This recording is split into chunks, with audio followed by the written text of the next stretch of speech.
क्यों क्या हुआ? 1 बजे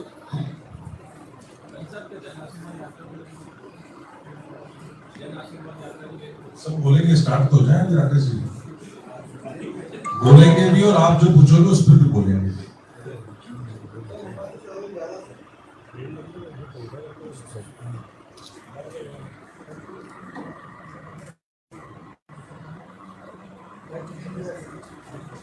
शक्ति हेडफोन देना, तेरा हेडफोन देना, हेडफोन। सिर्फ 2 मिनट में हम लोग स्टार्ट करें, 2 मिनट से।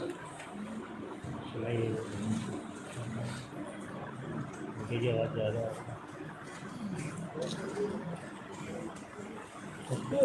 इसको बंद करवा रहे हैं।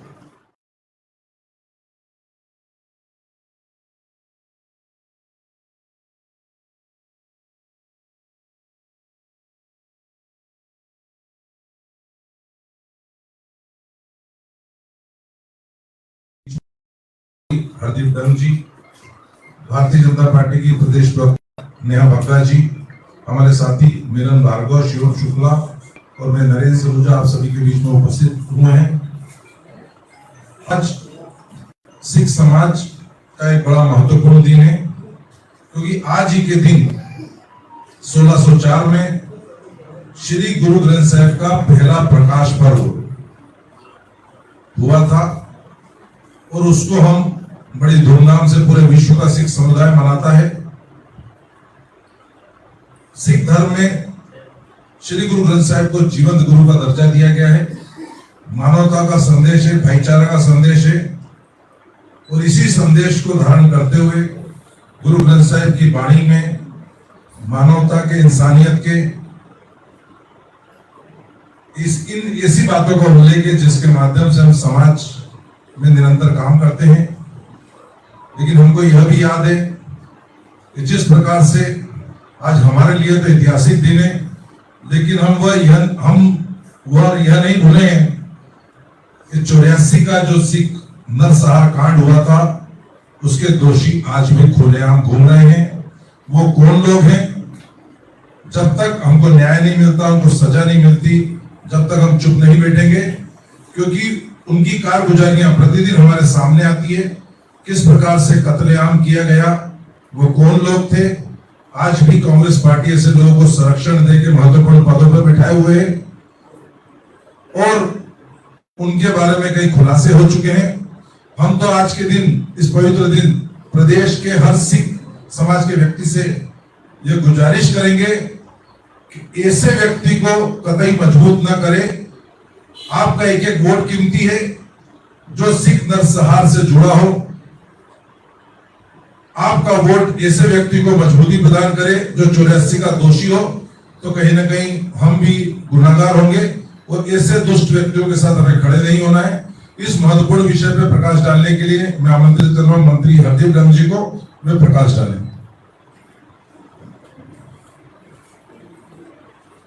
सभी साथियों में पहले तो प्रकाश पर्व की बधाई देता हूँ। आज पत्रकार बंधुओं के साथ हमारे बीच में हमारे वरिष्ठ नरेंद्र जी सलूजा साहब, नेहा जी बक्का जी, शिवम जी, मिलन जी और सभी साथियों, आज बहुत ही पवित्र दिन है। आज हमारे गुरु ग्रंथ साहब जी का आज प्रकाश पर्व है और बड़े उत्साह के साथ पूरे विश्व में जो श्री गुरु ग्रंथ साहब जी को मानते हैं बड़े उत्साह के साथ इस पर्व मना रहे हैं।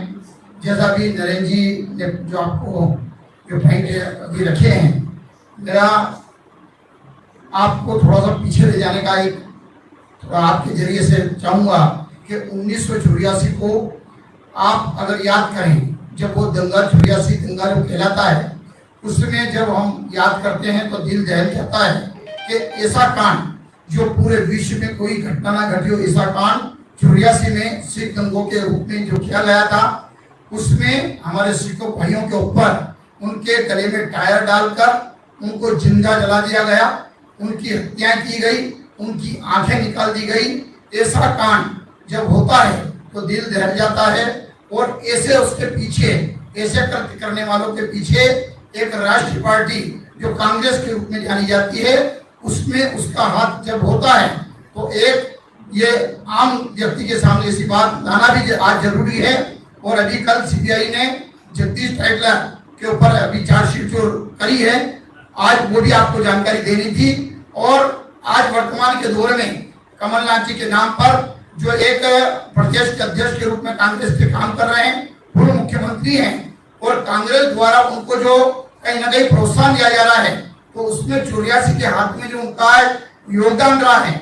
और मेरा मानना है कि ऐसे व्यक्ति जब कांग्रेस का नेतृत्व कर रहे हैं, तो एक सिख समाज नहीं, मानव जाति को भी सोचना चाहिए कि ऐसे व्यक्तियों को क्या हम आगे बढ़ाना चाहिए। मेरा मानना है कि अभी तो सज्जन कुमार जी, उसके बाद जगदीश जी टाइटलर, अब कमलनाथ जी की बारी है कि उन पर भी एक्शन हो और जल्दी से जल्दी ये जो इनके साथ हुआ है, कमलनाथ जी को भी उनका आईना उनको दिखाना चाहिए।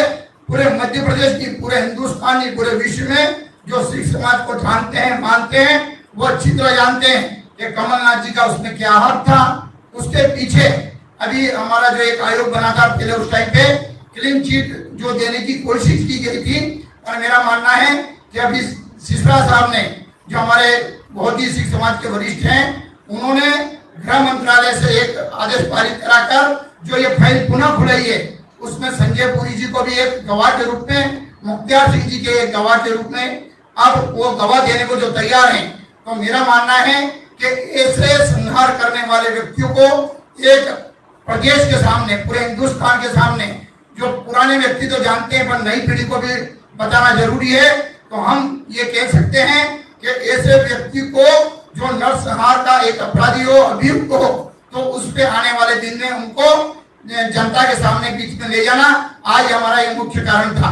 अभी हमारे बीच में प्रवक्ता हमारे नरेंद्र जी हैं और नेहा जी हैं, इस बारे में आपको ज्यादा जानकारी दे पाएंगे। साथियों, संचित प्रमोद जी, संचित में से 2 मिनट। 1 नवंबर 1984 को दिल्ली के ऐतिहासिक गुरुद्वारे रकाबगंज में एक भीड़ ने हमला किया था, जिसमें सिख समाज के 2 निर्दोष लोगों की मौके पर ही जलाकर हत्या कर दी गई। उस हिंसक भीड़ ने गुरुद्वारे पर पथराव किया और पुलिस ने गोलियां तक चलाई और बड़ी मुश्किल से गुरुद्वारे को बचाया जा सका।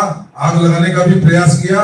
उसके मौके के चश्मदीद गवाह पत्रकार संजय सोनी ने अपनी किताब के अंदर उस बात का उल्लेख किया है कि मौके पर भीड़ के साथ कमलनाथ जी मौजूद थे।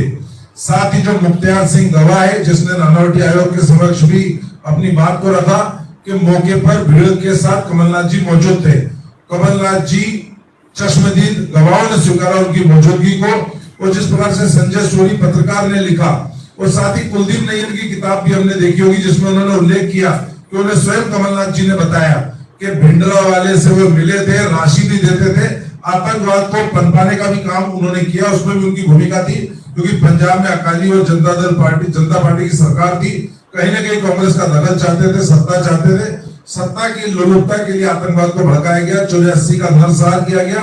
और मैं आपको एक घटनाक्रम पीछे ले जाता हूं। इंदौर में 8 नवंबर 2022 को गुरु नानक देव जी के प्रकाश पर्व पर कमलनाथ जी मत्था टेकने आए थे। जब वहां की कमेटी ने सिख समाज का स्वागत किया, उस समय मनप्रीत सिंह कानपुरी, जो हमारे सिख समाज के प्रसिद्ध कीर्तनकार है, उन्हें मौके पे ही अंदर प्रवेश करने से मना किया और उन्होंने मंच से कहा, जिसका वीडियो आज भी मौजूद है, कि मैं सिख समाज ऐसे व्यक्ति का स्वागत कर रहा है, आज बुलाकर ऐसे व्यक्ति का गुणगान कर रहा है जिसके ऊपर 84 में सिख नरसंहार के आरोप है, जहां हमारी माता बहनों की इज्जत लूट ली गई, उनके गले में टायर डालकर उन्हें जिंदा जला दिया गया। यदि ऐसे व्यक्ति का सिख समाज स्वागत करता है तो मैं सोबत गाता हूं कि इंदौर की धरती पर पैर नहीं रखूंगा। उसके बाद से वे आज तक आए नहीं। उसके बाद कांग्रेस की भारत जोड़ो यात्रा इंदौर में निकल रही थी, उसको लेकर खालसा स्टेडियम का रुकने का स्थान तय किया गया था, जिसका भी सिख समाज ने विरोध किया और बाद में वो स्थान बदलना पड़ा और उस स्थल को भी धोया गया था। तो यह जो पूरे वाकया है, यह बताता है विश्व भर के बताया था। तो निश्चित तौर पे यदि आज कांग्रेस को कोई भी सिख समाज का तो वो कहीं ना कहीं कमलनाथ जी के हाथ को मजबूत करता है। और कमलनाथ जी ने 84 का वो चेहरा, तो हम तो आज मानवता का संदेश देने का पर्व है, गुरु ग्रंथ साहब का प्रकाश पर्व है, तो हम तो सभी से अपील करेंगे कि जब तक 84 के दोषियों को सजा नहीं मिलती हम चुप नहीं बैठेंगे। नेहा जी, एक बात और बहुत स्पष्ट है कि संजय सूरी जो वरिष्ठ पत्रकार हैं, जिन्होंने अपनी किताब the anti Sikh violence and after और उसके साथ में जो वरिष्ठ सुप्रीम कोर्ट के अधिवक्ता हैं HS फुल्का जी, जिन्होंने अपनी किताब a tree which should Delhi, इसमें बहुत स्पष्टता के साथ वर्णन किया है कि एक बहुत बड़े मॉब को, लगभग 3000 लोगों को लीड करने का काम वहां पर श्री कमलनाथ जी कर रहे थे, जिनके डायरेक्शन पे, जिनके हाथ दिखाने से लोग आगे बढ़ रहे थे, रुक रहे थे, फिर जिस प्रकार से अटैक्स कर रहे थे। एक महिला होने के नाते और सिख समुदाय से आने के नाते ये और भी पीड़ाजनक हो जाता है कि आज भी दिल्ली में विधवा कॉलोनी वहां पर बसती है। पूरी की पूरी कॉलोनी जो है वो विधवा कॉलोनी के नाम से जानी जाती है, क्योंकि उनके परिवार में ना बेटा बचा, ना पति बचा, ना देवर बचा, ना जेठ बचा, पुरुष के नाम पर एक भी व्यक्ति नहीं बचा। और जिस प्रकार से आज भी उन्हें लगातार संघर्ष करना पड़ा है, क्योंकि सत्ता केंद्र में जब तक कांग्रेस पार्टी की रही है, इन सबको संरक्षण दिया है। इन बेटियों माताओं के साथ में जो दुराचार हुआ, ये खुद कमलनाथ जी का